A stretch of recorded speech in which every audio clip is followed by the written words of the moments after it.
Today, Kenya experienced an unprecedented attack on its democracy, rule of law, and the integrity of its constitutional institutions. An otherwise legitimate expression of the fundamental rights and freedoms of assembly, demonstration, picketing, and petitioning of public authorities by a section of law-abiding citizens of the Republic of Kenya was infiltrated and hijacked by a group of organized criminals.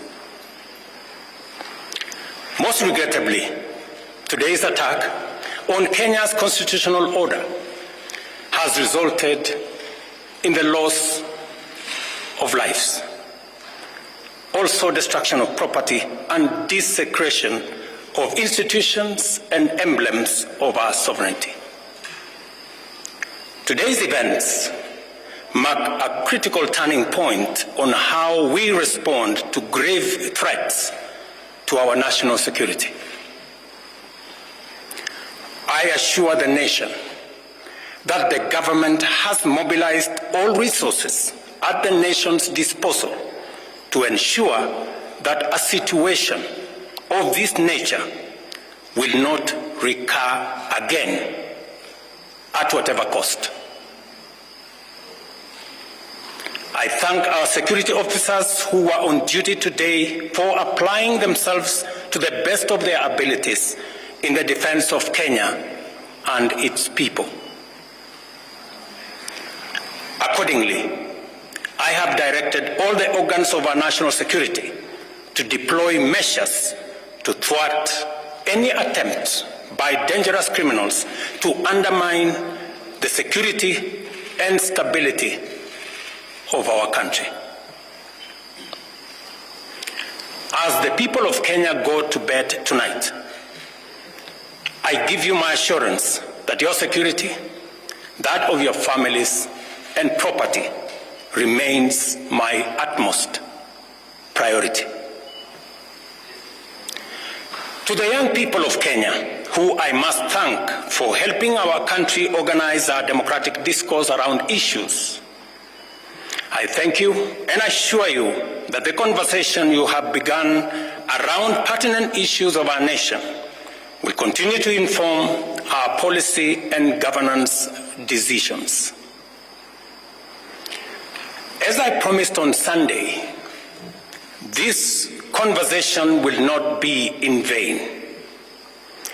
I will not only champion for the cause of issue-based, policy-oriented, and tribeless engagement on critical national issues, but also provide a framework for this conversation to be processed and its outcomes implemented.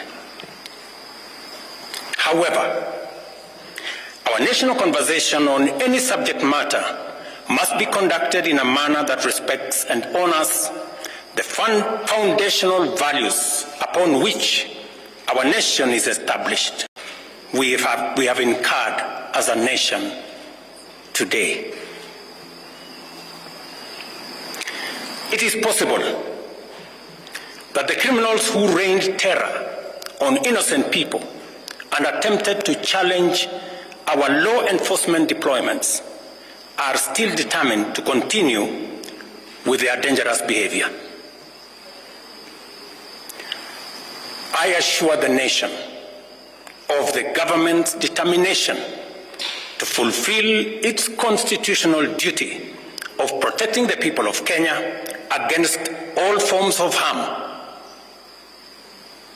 I hereby put on notice the planners, financiers, orchestrators, and abettors of violence and anarchy that the security infrastructure established to protect our republic and its sovereignty will be deployed to secure the country and restore normalcy.